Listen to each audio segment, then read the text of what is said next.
दोस्तों, लोगों की बातों पर ध्यान मत दो। जितने लोग हैं उतनी बातें होती रहेंगी और हम इस दुनिया में सभी को खुश नहीं कर सकते हैं। आप अपने आज में खुश रहो, अपने प्रेजेंट टाइम्स में खुश रहो। आइए इसे एक छोटी सी कहानी के माध्यम से समझते हैं।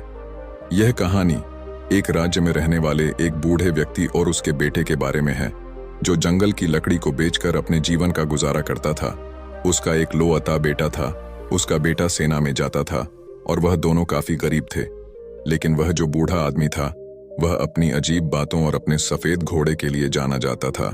बूढ़े व्यक्ति के पास एक बहुत ही सुंदर सफेद घोड़ा था और पूरे राज्य में, आसपास के राज्यों में भी इतना सुंदर घोड़ा किसी के पास भी नहीं था, जिसके कारण राजा भी उस बूढ़े व्यक्ति से ईर्ष्या करता था। कई अमीर लोगों ने उस घोड़े को खरीदने की कोशिश की। राजा ने भी कई बार सोने के सिक्कों का दाम लगाया, लेकिन वह बूढ़ा आदमी किसी के भी लालच में नहीं आया। वह बूढ़ा व्यक्ति हर किसी से यही बात कहता था कि यह सिर्फ घोड़ा नहीं है, यह मेरे परिवार का एक सदस्य है।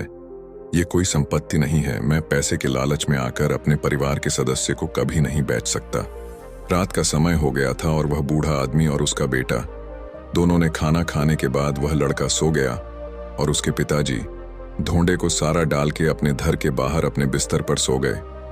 अगली सुबह जब वह बूढ़ा आदमी अस्तबल में घोड़े को लेने गया, तो बूढ़े आदमी ने देखा कि घोड़ा अस्तबल में नहीं है।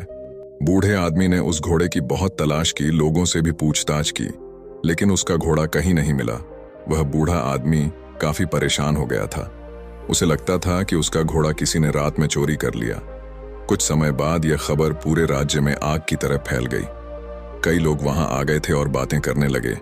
हमें पहले से ही पता था कि किसी दिन घोड़ा चोरी हो जाएगा। ये बूढ़ा आदमी बहुत गरीब और कमजोर है। वह ऐसे अनमोल घोड़े की रक्षा कैसे कर सकता है? ऊन भीड़ में से एक आदमी ने हंसते हुए कहा, घोड़े के जाने जा सदमा आप बर्दाश्त नहीं कर सकते। आपको बहुत दुख हुआ है।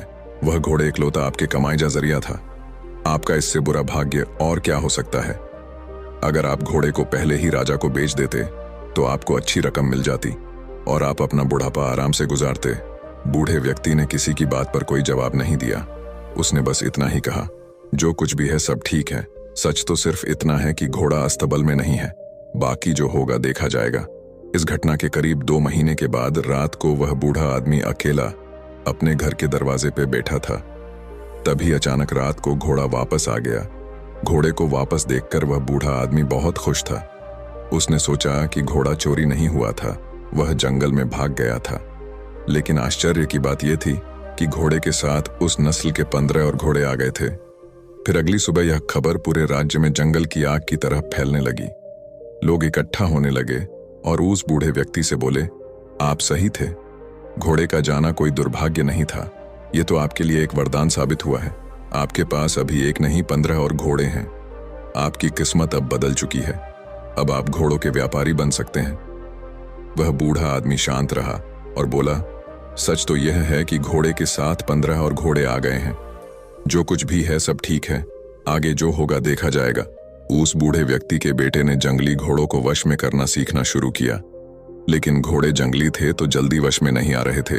लेकिन सिर्फ 3 दिन के बाद लड़का जंगली घोड़े पर बैठकर घोड़े को वश में करने का प्रयास कर रहा था, पर वो घोड़े से नीचे गिर गया और उसे काफी जख्म भी लगे थे और उसके पैर की हड्डियां टूट गईं। बूढ़े व्यक्ति ने देखा कि उसका बेटा नीचे गिरा पड़ा है और वो दर्द से चिल्ला रहा है। और फिर कुछ लोग उसे वेद जी के पास ले गए। लोग फिर इकट्ठे हुए और दुखी होकर बोले, आपके साथ बहुत बुरी चीजें हुई हैं। 15 घोड़े मिलना कोई आशीर्वाद नहीं था, बल्कि अभिशाप था। आपके इकलौते बेटे का पैर टूट चुका है। अब उसकी शादी कैसे होगी? गरीब आदमी बदकिस्मत है। लेकिन वह बूढ़ा आदमी लोगों की बातों से प्रभावित नहीं हुआ। उस बूढ़े आदमी ने कहा, सच तो यह है कि बेटे ने एक पैर खो दिया है। यह भी सच है कि अब मुझे उसके बुढ़ापे में उसकी मदद करनी होगी। लेकिन जो कुछ भी है सब ठीक है। आगे जो होगा देखा जाएगा। कुछ समय बाद राजा के पड़ोसी दुश्मनों ने एक विशाल सेना के साथ राज्य पर हमला कर दिया। राजा को अपने सेना को तैयार करने का भी समय नहीं मिला। राजा की सेना अचानक हुए हमले के कारण कमजोर पड़ने लगी। इसलिए राज्य के सभी युवाओं को भी न चाहते हुए जबरदस्ती सेना में ले लिया गया। राजा और उसकी प्रजा युद्ध दुश्मन का सामना कर रहे और दूसरी तरफ लेकिन उस बूढ़े आदमी का बेटा बच गया क्योंकि वह लंगड़ा था। लोग रोते हुए बूढ़े आदमी के घर जमा होने लगे। लोगों ने उनसे कहा, आप सही थे, आपके बेटे का टूटा हुआ पैर आपके लिए आशीर्वाद साबित हुआ है। उसे युद्ध में नहीं जाना पड़ा, लेकिन हम सभी बहुत परेशान हैं। हमारे बच्चे अब चले गए हैं। हमें नहीं पता कि वे युद्ध से वापस आएंगे या नहीं। हम सभी जानते हैं कि आप सुख और दुख में एक से रहते हैं, लेकिन आप यह कर कैसे लेते हैं? बूढ़े व्यक्ति ने कहा, सबसे पहले सच को समझो। सच सिर्फ इतना है कि तुम्हारे बेटे मातृभूमि की सेवा करने गए हैं। शायद यह तुम्हारी इच्छा नहीं थी, फिर भी वे चले गए। यह दुर्भाग्य है या सौभाग्य, कोई नहीं जानता।